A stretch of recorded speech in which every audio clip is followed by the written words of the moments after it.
Once upon a time, in the heart of the African continent, there was a small kingdom known as Azibo. Its people were peaceful and hardworking, and the land was fertile, graced with golden fields of grain, lush groves of mango trees, and a mighty river teeming with fish. Azibo was a prosperous kingdom, but its most prized treasure was its wise and just king, King Solomon. King Solomon was renowned throughout Africa for his wisdom. From far and wide, people traveled to Azibo to seek the king's counsel, for his fair judgment was said to be as illuminating as the morning sun rising above the African plains. One day, a difficult dispute was brought before King Solomon. Two women, Amina and Nia, both claimed to be the mother of a baby boy named Jabari. The boy was known for his bright smile and infectious laughter, a joy to everyone in Azibo. Both women loved him dearly and claimed him as their own, but there was no evidence to prove who was the true mother. The whole kingdom watched in anticipation as King Solomon listened to the women's pleas. Amina, a woman of tall stature and fiery eyes, claimed that Nia had stolen Jabari from her in the night. Nia, on the other hand, a woman with a gentle voice and kind eyes, insisted that Jabari was her son, and Amina was merely envious of the bond she shared with the boy. The murmurs grew quiet as King Solomon raised his hand for silence. "I have heard your claims, and I understand your heartache," he began, his voice steady and calm. "To resolve this matter, we shall perform a test."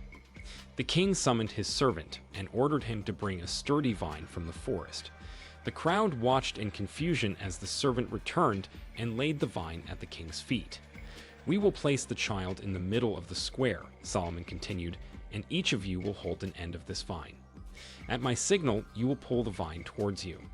The one who manages to pull the child to her side will be recognized as the mother." A gasp echoed through the crowd. It was a grim prospect. Nia and Amina looked at each other, and then at King Solomon, their faces reflecting the horror and fear of potentially harming Jabari. Before the king could give the signal, Nia dropped her end of the vine and fell to her knees. With tears streaming down her face, she cried out, "No, King Solomon, I cannot bear to see my child in pain. If it means Jabari will be safe, let Amina have him." King Solomon nodded, a soft, knowing smile on his face. He looked at Amina, who remained silent, still clutching her end of the vine. "And you, Amina," he asked, "would you have pulled the vine?"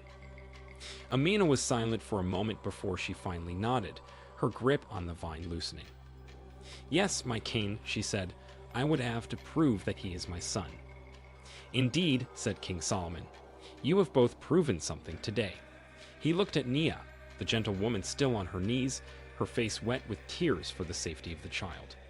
"Nia," he said, "you have proven your love for Jabari. Your willingness to give him up to keep him safe reveals your true motherhood." And then he turned to Amina, who stood tall and defiant, her eyes filled with a mixture of anger and sorrow. "And Amina," he said, "you have proven your claim was driven by want, not by love." The crowd erupted in cheers as King Solomon announced his verdict. Jabari was handed over to Nia, his true mother, whose face lit up with joy and relief. Amina, though crestfallen, could not deny the wisdom in King Solomon's judgment.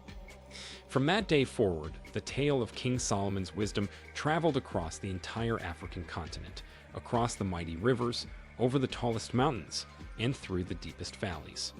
The story served as a testament to his wisdom and a lesson in love and sacrifice, revealing that true motherhood was not just about claim, but about the willingness to put the child's needs above one's own. This legendary story of King Solomon of Azibo reminds us of the timeless African wisdom deeply rooted in truth, love, and justice. And the people of Africa continue to pass down this wisdom, keeping the spirit of King Solomon alive, one tale at a time.